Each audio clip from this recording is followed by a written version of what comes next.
Greetings and salutations, my dear audience. This is Joe St. Eggbenedictus coming at you with a video comparing these three study Bibles.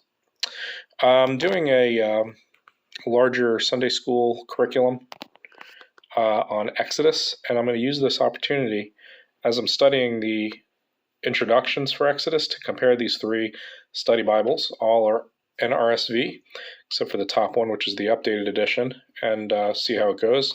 But three different publishers, three different schools of scholarship, and I thought it would be fun.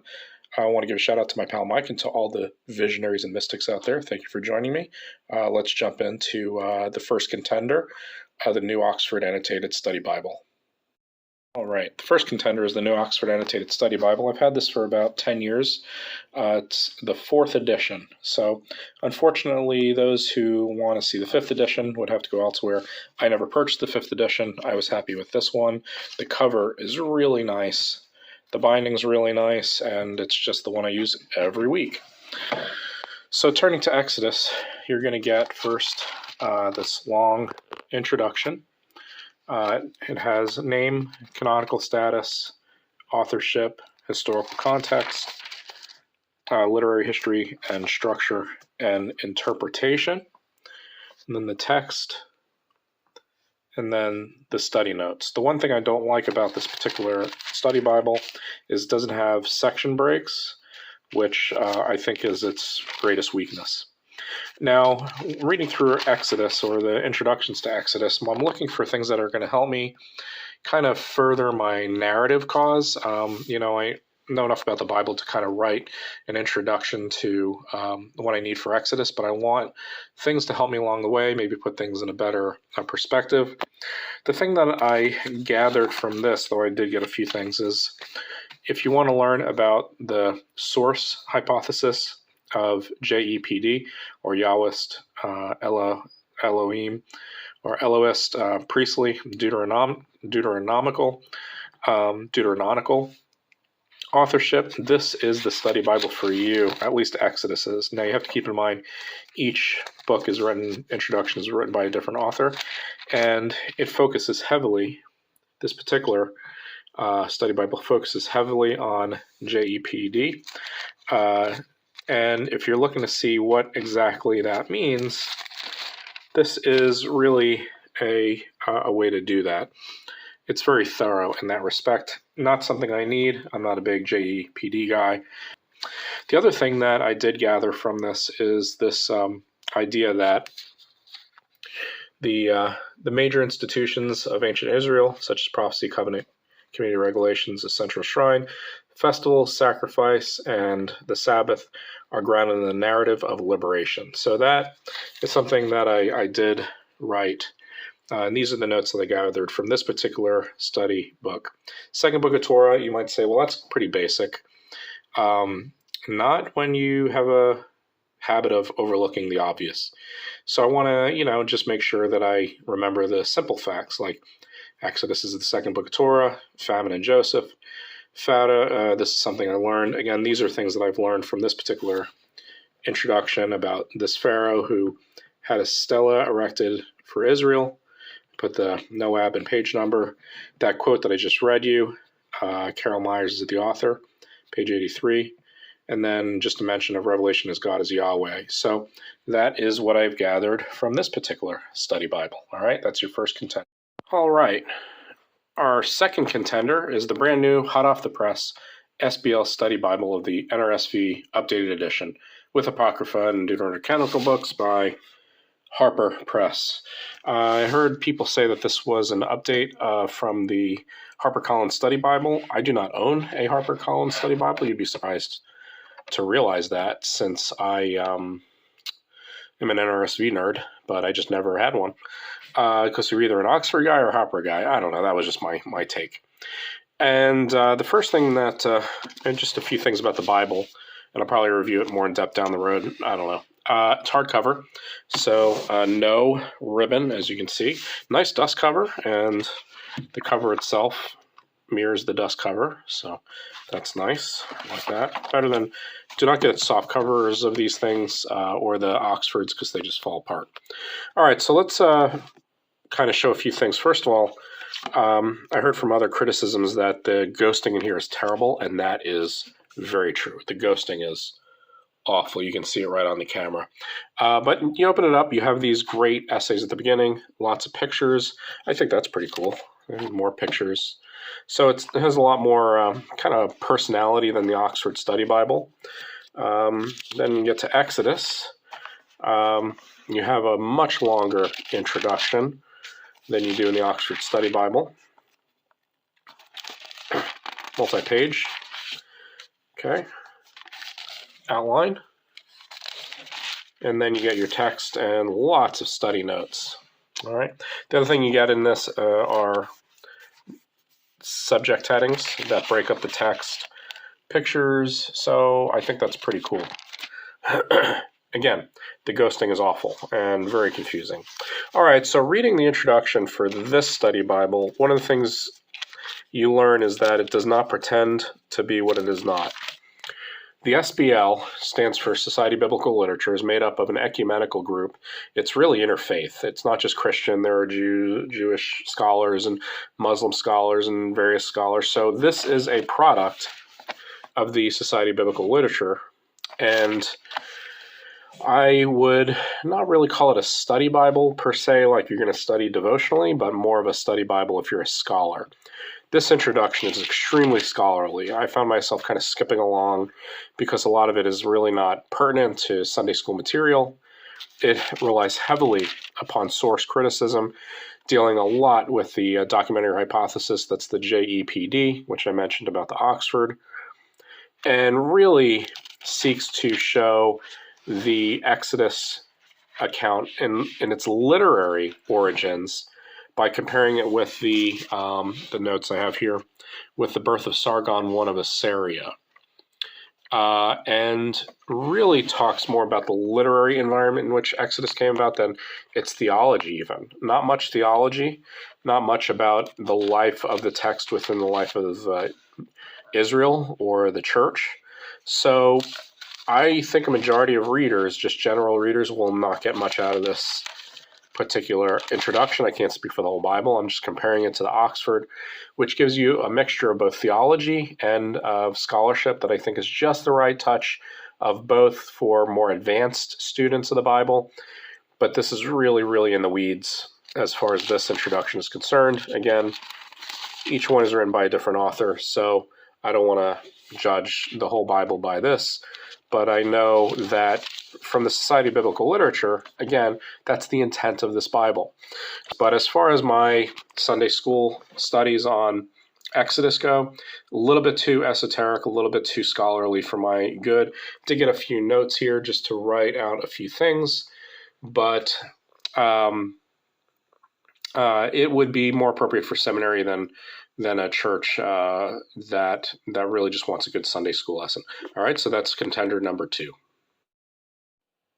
All right, contender number 3 is the New Interpreter Study Bible, the NRSV with Apocrypha by Abingdon Press. This particular not translation, but study Bible is one I've been using for years now alongside my Oxford Annotated Study Bible, whereas the Oxford is a little more scholarly, though very brief. This one is more geared towards pastors, ministers, and teachers. It includes a lot more spiritual application.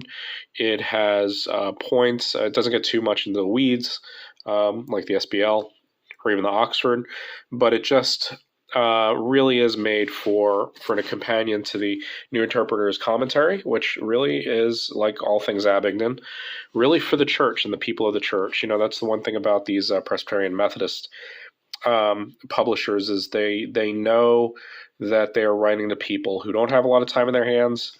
They're there to study the Word, preach the Word, and get people into the Word, and this does it marvelously. One of the things you'll notice about this Bible is that the paper is a little thicker than the SBL. There is a little bit of ghosting, but nothing as distracting as the SBL Study Bible. And it's not as thick as the Oxford. But one of the things I like about it is these subject headings give you kind of a snapshot view, and the notes are very laid out with bold text breaks here. So let's go to Exodus, again, my little take. The particular introduction to Exodus is really only 2 pages long. It is not as in-depth in the source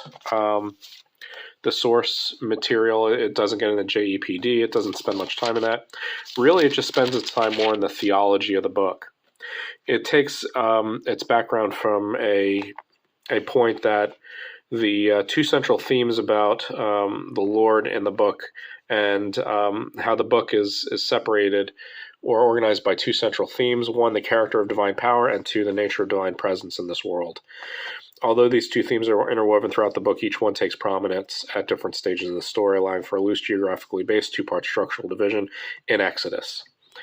And that is a theological kind of structure that lends itself, again, to a pastor who really just needs to get a big snapshot, but also some meaning. And then it gives you a little outline here at the end. And then, again, the author of the particular writing there. Then, again, it gives you the text with lots of notes. And I always find something for my sermons from these notes. There's the points that I got here were, of course, those 2 divisions. You can see the breakdown there.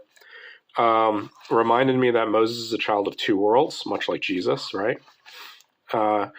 God wields nature, especially water, so critical Egypt, the breadbasket of the ancient Mideast. Quote, the weapons of war are the forces of nature, and just various things that I picked up that are helpful. Well, I hope that you've enjoyed this comparison between the 3 study Bibles, and just gave you a little insight about how each one is different from the other, and how they really, all 3 really set out for different purposes. And so if you're choosing an NRSV study Bible among these 3, you really need to think, what is my intention? How much time do I have? You know, if you're a pastor writing a sermon every week, you don't have time for the SBL. If you're more, kind of a light sermon writer, you may want to, the Oxford may not be helpful. If, this might be great if you are more in a mainline church, but all of them serve different purposes. They have their own unique wonders and their own unique flaws, such as is every translation and every study Bible. All right, guys, I want to bring in one more bonus text. The Hebrew Bible translation with commentary by Robert Alter. This is the Torah. And comparing it to the other 3, this really takes the cake. Of course, this is a single commentator, Robert Alter, who's worked for 20 years on this translation. But the introduction to Exodus has so much just amazing, rich, insights that it really does take the cake among all of these other study Bibles. First, he talks about the teaming of the multitudes of Israelites that are a culmination of the commission in Genesis, and then you get into the king Pharaoh, who's the archetypical king, and the man Moses, who is imperfect. Then you talk about who God is. He talks about who God is. And then he really, I think, gets to the heart of the matter when he talks about the narrative organized around 3 thematically defined spaces: Egypt, the place of bondage associated with water; the wilderness, in which you meet God and covenant and God's call; and then the horizon, the vision, which is the land, not of bondage and of barrenness, but of milk and honey, which he says becomes the goal. And then when he talks about the book of covenant, and he'll talk about this a little bit more later, he'll talk about how the tabernacle, which God sets the blueprint for in Exodus. And again, this is one of the strengths of Alter that I loved. He mentions how the tabernacle, which is made up of the outer court, the inner court, and the Holy of Holies, is a mirror of those 3 spaces. And really a mirror not only of those 3 spaces, but also of Mount Sinai. So if you read Moses' interaction with God on Mount Sinai, you have the top of the mountain, which is where God meets Moses and his face is illuminated and he sees the presence of God. And then the middle of the mountain where At one point, Moses and the priests gather to have a feast and celebrate, and then the lower part of the mountain, which is where the people gather, especially the kind of the in between place of like holiness and like the golden calf, that the temple mirrors that particular narrative and really drives the blueprint for how God relates to humanity. Always moving between the Holy of Holies and kind of the outreaches of where people congregate and mess up, and again moving and echoing really that land of Egypt and of bondage. And so you even see Jesus in the book of Hebrews follow this pattern of Jesus coming to earth among us, moving towards the cross, with his Father through the transfiguration, and then ultimately moving into the Holy of Holies in order to bridge these three spaces and to condense those three spaces that we can have a relationship with God through Jesus Christ. So though he's not a Christian believer, this is, that's my commentary. Oh, it's so good, people. I mean, I just read it again just because, again, my original intention was to do the 3 Bibles, but when you get something this good, you got to share it. So there's your bonus on this video. Thank you so much.